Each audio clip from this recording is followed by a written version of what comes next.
खबर है देश की राजधानी दिल्ली से, जहां पूर्व केंद्रीय मंत्री रमेश पोखरियाल निशंक ने जनकपुरी में 2 पुस्तकों का विमोचन किया। मैं इस केंद्रीय संस्कृत विश्वविद्यालय का डीन एकेडमिक अफेयर्स एवं डीन स्टूडेंट्स वेलफेयर हूँ।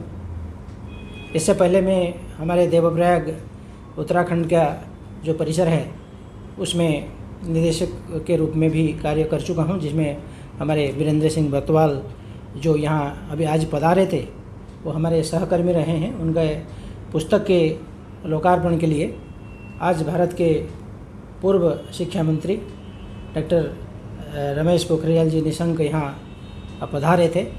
हमारे यशस्वी कुलपति प्रोफेसर श्रीनिवास बरखेड़ी जी की अध्यक्षता में यह पुस्तक विमोचन कार्यक्रम आज संपन्न हुआ। ये है दिल्ली के जनकपुरी स्थित केंद्रीय संस्कृत विश्वविद्यालय का परिसर, जिसमें पूर्व शिक्षा मंत्री रमेश पोखरियाल निशंक ने 2 पुस्तकों का विमोचन किया। इस दौरान मंत्री साहब ने पीएम मोदी के कार्य को सराहा और परिसर में बैठे लोगों से अपनी मातृभाषा हिंदी को शिखर पे ले जाने की बात कही। आपको बता दें कि केंद्रीय संस्कृत विश्वविद्यालय पूरे हिंदुस्तान में अपनी 12 शाखाओं के साथ मौजूद है। और देखिए, जब मीडिया से बातचीत के दौरान पूर्व केंद्रीय मंत्री रमेश पोखरियाल निशंक विश्वविद्यालय के कुलपति सहित पुस्तक के लेखकों से बात की तो क्या कुछ कहा। पहले तो मैं डॉक्टर वीरेंद्र बर्तवाल जी को, जिनकी कहानी संग्रह फाल्गुनी का आज लोकार्पण हुआ, और डॉक्टर जोशी जी के संगीत से जुड़े बड़े ग्रंथ का उसका भी लोकार्पण हुआ। तो मैं इन दोनों लेखकों को बधाई देना चाहता हूं। और डॉक्टर वीरेंद्र बर्तवाल एक अच्छे लेखक हैं, बहुत पुराने पत्रकार हैं, और इस परिसर जो इस विश्वविद्यालय के एक अंग के नाते अध्यापक हिंदी को पढ़ाने की दिशा में आचार्य का काम भी कर रहे हैं। तो मुझे अच्छा लग रहा है। फिर ये संस्कृत जो विश्वविद्यालय, केंद्रीय संस्कृत विश्वविद्यालय, ये मंत्रालय का काम पूरा देखता है। भारत का शिक्षा वैभव पूरी दुनिया का सबसे बड़ा वैभव है, और उस भारत के शिक्षा मंत्रालय को सीधे यदि संस्कृत के रूप में प्रतिनिधित्व करने का काम मंत्रालय यदि करता है तो ये केंद्रीय संस्कृत विश्वविद्यालय ये वाला करता है। तो इसके लिए इनके यशस्वी कुलपति डॉक्टर श्रीनिवास जी को मैं बधाई देने के लिए भी आया हूँ।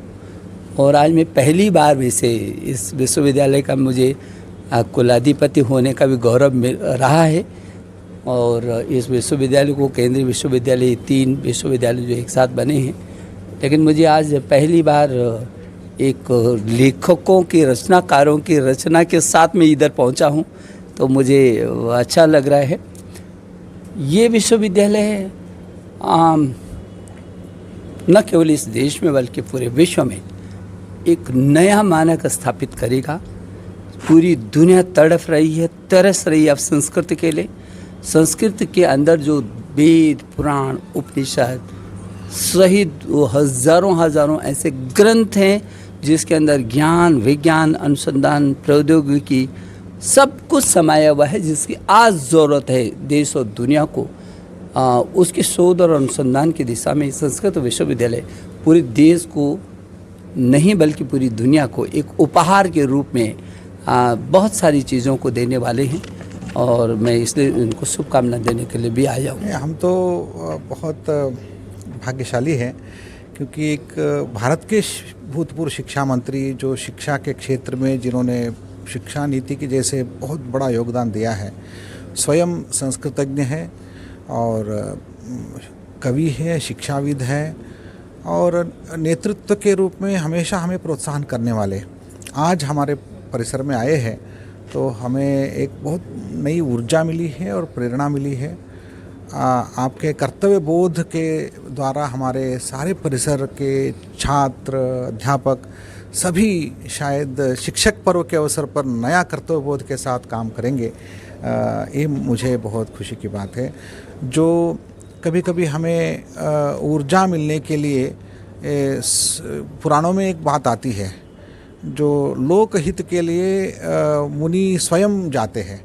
तो आज वास्तविक रूप में आपने स्वयं आए हैं, स्वयं यहाँ आकर इस कार्य को देखना और इस कार्य को आगे बढ़ाने के लिए प्रेरणा देने के लिए वो आए हैं। तो हमारा निमंत्रण, छोटा निमंत्रण आपने स्वीकार कर लिया, लेकिन हमारे लिए बहुत ऊर्जा आपने दिया है। ये कहानी संग्रह है और हिंदी में कहानी संग्रह है ये, और इसमें 8 कहानियाँ हैं। फागुनी इसका जो शीर्षक है वो फागुनी नामक एक लड़की है, उसके आधार पर इसका नाम फागुनी रखा है। बाकी इसमें 8 कहानियाँ संजोग है, 2 आत्माएं हैं, पूजा की बकरी है, दोस्ती का कर्ज है। इस प्रकार से इसमें 8 कहानियाँ हैं और वो कहानियाँ पहाड़ के परिवेश पर आधारित हैं। आंचलिकता उनमें है, पहाड़ की गरीबी, पहाड़ से हो रहा पलायन, हमारी संस्कृति, अंधविश्वास, इन सब मसलों पर जनता को जागरूक करने के लिए और मनोरंजनात्मक ढंग से उन चीज़ों को परोसा गया है। तो इसमें ये मेरा पहला प्रयास था। इसमें आचार्य बनमाली विश्वाल जी का बहुत बड़ा योगदान रहा, उन्होंने मेरा मार्गदर्शन इसमें किया है। और आज इसका विमोचन हमारे केंद्रीय संस्कृत विश्वविद्यालय मुख्यालय पर हुआ है। और पूर्व केंद्रीय शिक्षा मंत्री और वर्तमान में हरिद्वार के सांसद हैं डॉक्टर रमेश पोखरियाल निशंक जी, और हमारे यशस्वी कुलपति महोदय प्रोफेसर श्रीनिवास बरखेड़ी जी, उन्होंने इसका विमोचन किया है। और ये मेरे लिए बड़ी सौभाग्य वाली बात है और मेरे जीवन के महत्वपूर्ण क्षणों में से ये एक